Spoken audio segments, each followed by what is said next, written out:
Olá,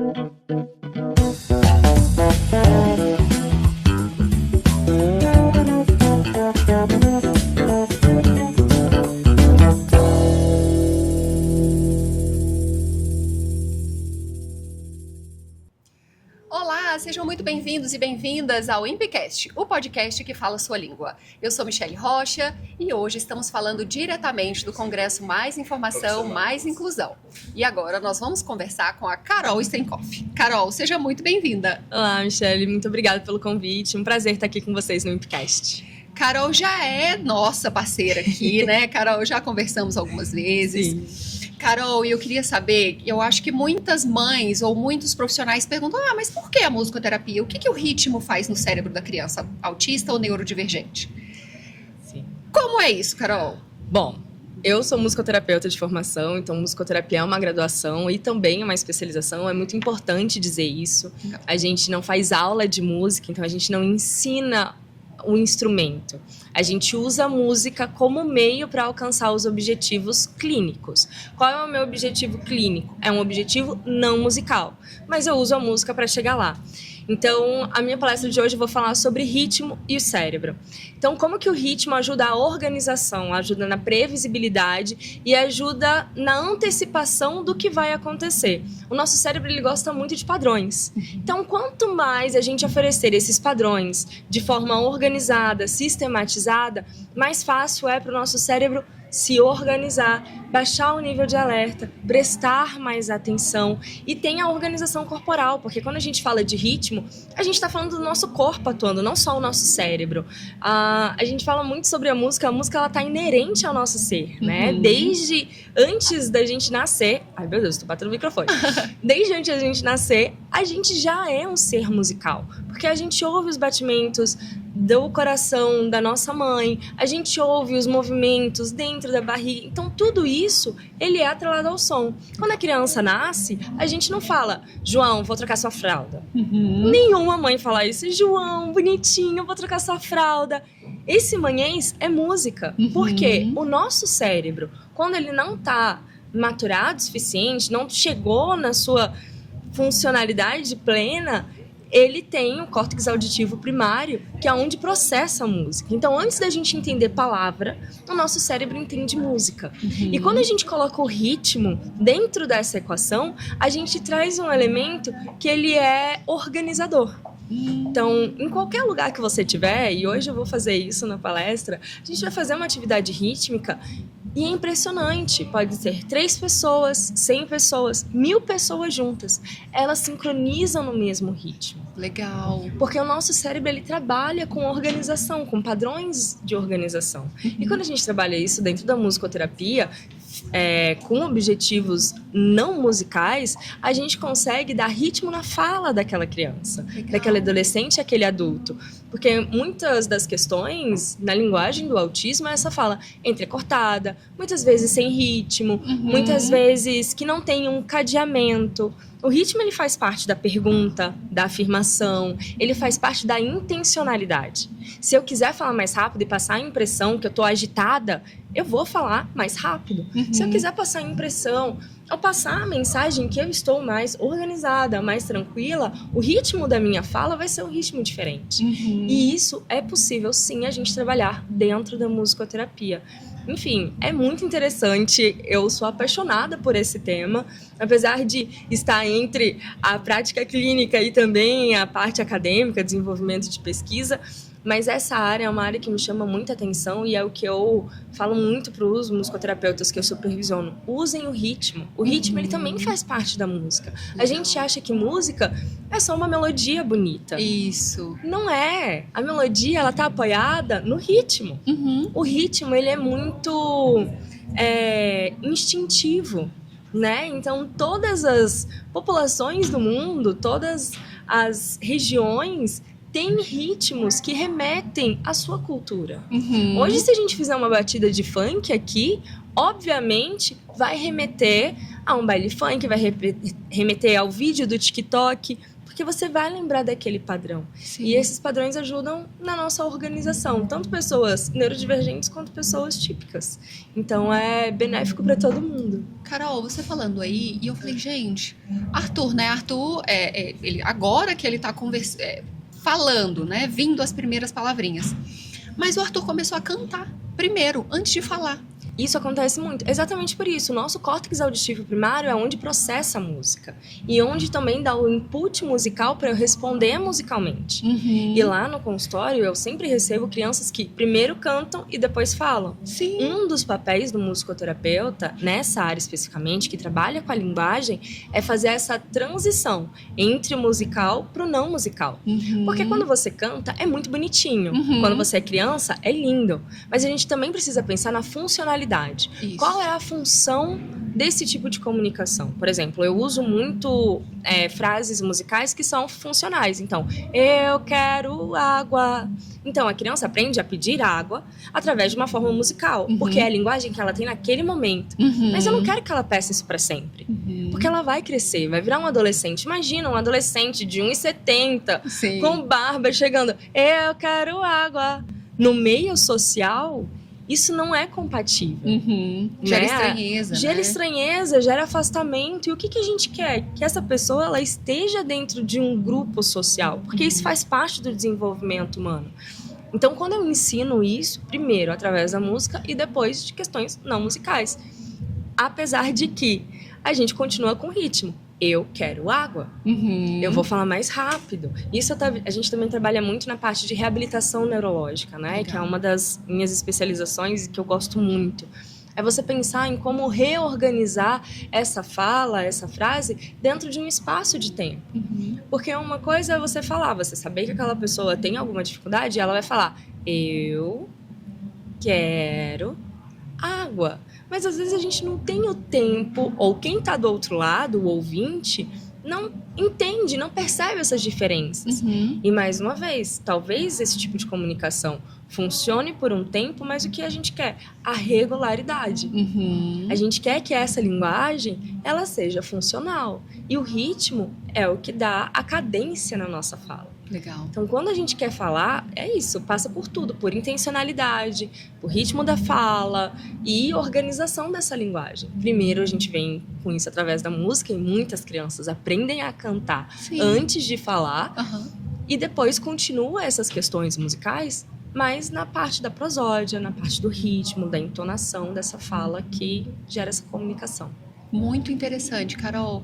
E você tem um projeto chamado Uma Sinfonia Diferente. Isso, Uma Sinfonia Diferente, que é um programa de desenvolvimento de linguagem e habilidades sociais por meio da música. Uhum. Então, são atividades, são sessões de musicoterapia em grupo, Uhum. onde a gente trabalha questões de habilidades sociais, tempo de espera, trocas, atenção, foco e unidade do grupo. Né? Eu não tô sozinho no mundo. Eu tô com outras pessoas e fazendo a música acontecer. Uhum. E tem uma direção, tem uma organização. Não é chegar e cada um toca um instrumento. Então existe uma Porque organização. até colocar aquelas crianças todas ali no ambiente e organizar elas ali. Demora, não é tão simples. As pessoas acham que a sinfonia é apenas uma apresentação musical que sobe no palco e apresenta. Uhum. São meses de trabalho. O primeiro mês, ele é focado em vínculo. Uhum. Porque não existe processo terapêutico sem vínculo. Sem vínculo. Ah, mas vocês estão brincando de carrinho. Sim, nós estamos Sim. brincando de carrinho. Ah, vocês estão brincando de bola e não estão cantando. É isso. Porque não adianta eu colocar música e ele sair correndo pela porta e aquilo não fazer sentido. Tipo, cara, eu tô indo num lugar que esse lugar não faz sentido pra mim porque estão colocando coisas que Eu não gosto. eu não Não é gosto, interessante pra mim. ou às vezes não é familiar, eu não conheço aquela pessoa, eu não sei quem ela é e ela chega cantando, e isso eu aprendi muito no meu primeiro paciente, Uhum. o Lucas. Então eu nunca tinha pensado em trabalhar com pessoas autistas, então toda a minha graduação foi focada em reabilitação neurológica. Uhum. Então eu trabalhei muito com Parkinson, Alzheimer, trabalhei em centros de reabilitação. Mas o meu primeiro paciente, depois de formada, foi o Lucas. Ele tinha 7 anos, autista, a mãe dele falou, ele ama a música. Eu falei, é comigo. Não tinha estudado muito sobre o autismo, estudei a parte teórica, né? Porque quando a gente vai lá, lê a descrição, entende o que é. Mas quando eu cheguei, a minha primeira sessão foi uma sessão frustrante. Porque eu cheguei cantando, bom dia, Lucas, como vai? E ele, Falei, o que tá acontecendo? É. O que eu fiz de errado? Sim. E quando eu entendi que o vínculo precede a técnica, Isso. tudo mudou. E isso também é transferido para sessões de musicoterapia em grupo no projeto da Sinfonia. Então, a gente tem um processo terapêutico onde a gente, primeiro, faz o vínculo, observa as necessidades, vê quais são os desenvolvimentos que a gente precisa fazer, quais são os objetivos específicos de cada grupo, para a gente chegar nesse objetivo geral, que é o desenvolvimento de linguagem, comunicação e habilidades sociais. Legal. E o resultado de tudo isso, para além da parte clínica, é uma apresentação musical, onde a gente vai para o palco e mostra para o público que é possível, sim, pessoas autistas estarem Legal. em cima do palco e serem valorizadas pelo que elas fazem, seja elas estarem lá em cima, apenas estar, ou tocar um tambor, ou cantar, ou correr, ou fazer parte da cena. Fazer parte, né, Carol? Chegar lá é muito difícil. É isso. Não é um processo simples. A gente tá numa era que é muito imediatista. Tudo é 30 Isso. segundos. Cara, o vídeo não rodou, eu Eu passo. passo. Vou pro próximo. E não é assim que funciona. A lógica, quando a gente trabalha com pessoas autistas, é completamente diferente. A gente Então, aprende a reviver um processo é que um as pessoas não processo? querem viver Não. mais. Não querem viver mais e não querem esperar. Então agora a gente fez uma apresentação no CCBB. Que legal. Então é isso, a gente entrou em um lugar que é especificamente para arte. E a gente falou, não, é possível a gente estar lá fazendo arte, inclusão e conscientização desse público que está assistindo. Então, todo mundo que foi lá assistir, e foram mais de 1000 pessoas, assim, foram 2 finais de semana, foi incrível. Legal. A gente conseguiu entregar uma cartilha para cada um deles, falando o que é o autismo e o que eles estavam vendo ali em cima. Legal. Falando que o autismo não é igual. E quem fez a abertura foi o Breno. O Breno, ele chegou na Sinfonia, ele não falava. Olha. Há 10 anos atrás, ele não tinha uma linguagem funcional. E ele fez a abertura, ele escreveu o texto e ele fez a abertura. E falando da experiência dele. Então, além da gente trazer essas questões de inclusão, a gente traz a pessoa autista como protagonista Legal. da própria história. Legal. A gente tá aqui dando todo o suporte, fazendo tudo isso, mas quem tá lá em cima é a pessoa autista. Legal. Então, a gente trabalha muito, são mais de 10 anos de sinfonia, né? Muita Sim. história para contar, Sim. não só em Brasília, mas em outras cidades do país também. São 9 cidades Legal. e mais 2 fora do país. Então, é um processo que hoje é muito sólido, que passou por vários aprendizados, mas está sempre em modificação, porque cada pessoa que entra traz um aprendizado pra gente. Legal. Não é lindo, não é fácil, como as pessoas veem na televisão. Ali só é o resultado, Ali né, é o Carol? resultado. O dia a dia, muitas vezes, é caótico. É desesperador. Mas quando você traz técnica, quando você traz empatia, quando você traz o foco e a centralidade nas necessidades daquele grupo, Legal. a coisa começa a mudar, sabe? Então, a gente hoje... Eu não faço mais a sinfonia, eu faço a supervisão. Os profissionais que estão lá fazendo são incríveis, assim, o Cláudio e a Dani são 2 musicoterapeutas maravilhosos, o que trouxe pra gente possibilidade de ampliar a sinfonia. Isso, exatamente. Então, hoje, na sinfonia, são 250 famílias. Olha, E além vai ser 251. 251. Estarei lá. Por favor, venha. E além das sessões de musicoterapia, os pais têm atendimento de psicologia junto. Legal. Então, isso é ao muito mesmo importante, tempo. né, Carol? Então, eles têm a opção de ficar na recepção e ter o momento do nada, que a gente deu o momento do nada, porque também é importante. Um momentinho de ócio, pelo amor de Deus, O né, ócio dos é pais. muito importante. Mas a gente traz para esse grupo de terapia dos pais não só questões envolvendo o próprio filho, mas questões do dia a dia. Uhum. A gente traz arte-terapia, auriculoterapia, questões que eles solicitam. Que eles falam, olha, a gente queria tanto uma massagem, a gente queria tanto aprender a se maquiar. Legal. Então a gente traz isso para eles, e isso faz parte dessa jornada também. Sim, Porque um autocuidado, né, Carol? É, e porque não fica adi- em tempo de espera ali, não sabe muito bem o que fazer, Sim. não consigo sair porque eu preciso supervisionar, né? Aham. O coração fica aqui, mas eu não, né? Sim. Então, a gente precisa, dentro desse espaço, ter um momento para eles, né? Sim, e é muito importante, assim, ouvi-los. também é muito importante. Legal. Isso complementa muito o que a gente faz na prática. Sim. Porque às vezes a mãe, não, na hora de entregar a criança, fala, olha, vai pra sinfonia. Ela não fala pra gente que ele não dormiu. Mas lá na sessão, ela fala, cara, eu não dormi, tô há 3 dias sem dormir, a minha vida tá assim. Então, essas informações se complementam. Sim. Né? E quando se complementam, a gente tem uma escuta mais ampla, Uhum. não só focal nas necessidades daquele momento do paciente, né, da pessoa que está ali com a gente, mas a gente tem uma noção mais ampla, porque a Legal. gente não acompanha só a pessoa autista, é a família, Sim. porque o autismo, ele não vem na pessoa, ele atinge todo mundo ao redor. Todo mundo. O impacto do autismo, e é isso uma coisa que eu falo muito.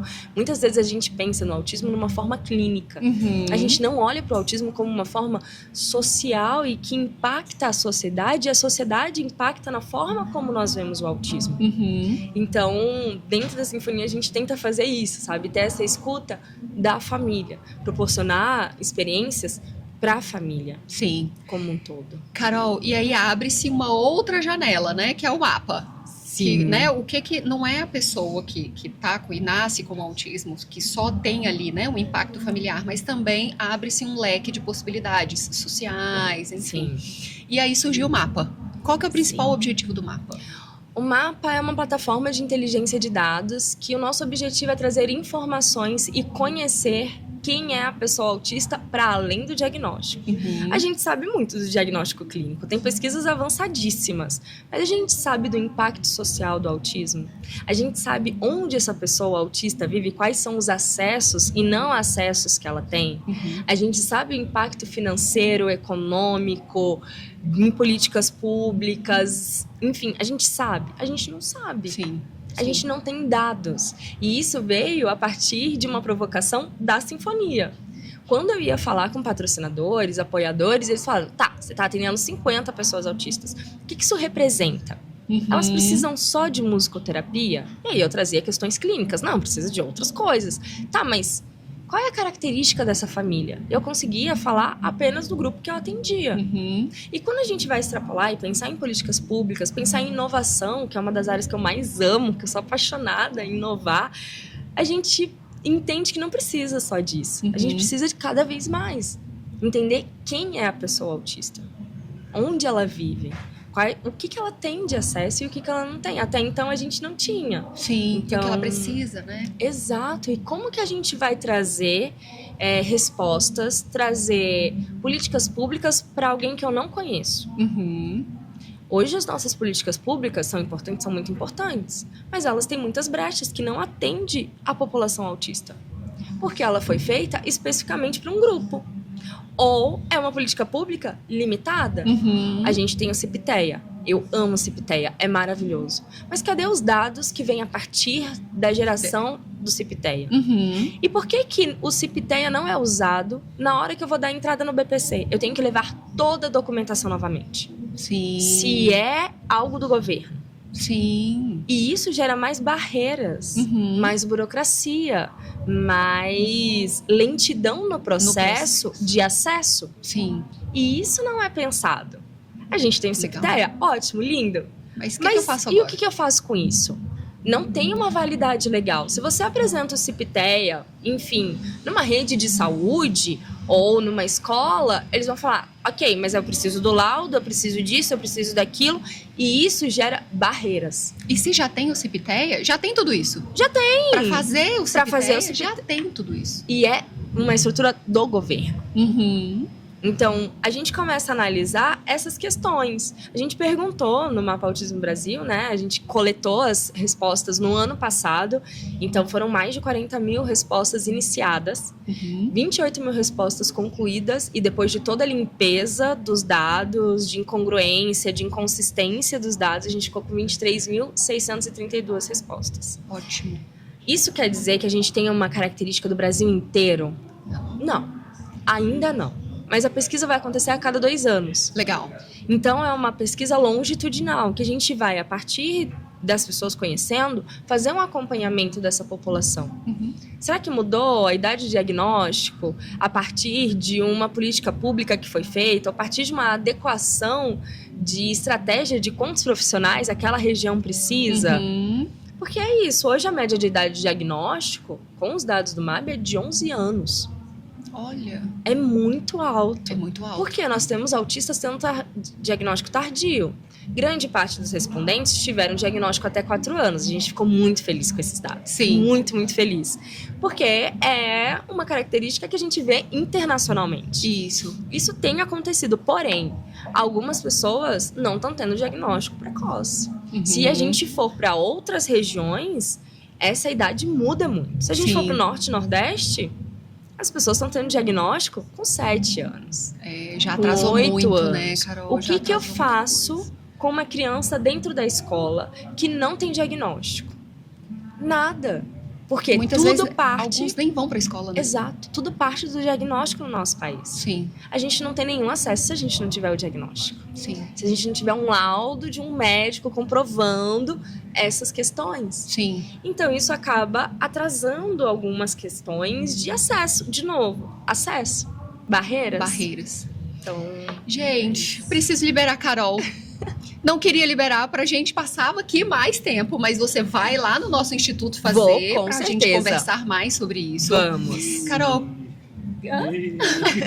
quem quer saber mais sobre a Sinfonia Diferente e sobre o mapa, quais são os recursos? Bom, a Sinfonia dentro do Instituto Autismos, o nosso Instagram é Instituto Autismos e... Pra aí? Tá, então vou falar aí pra vocês. O nosso Instagram é Instituto Autismo, @Instituto Autismos, com S no final. Do Mapa Autismo Brasil é @mab, mab.autismo. E o nosso site www.mapautismobrasil.org.br.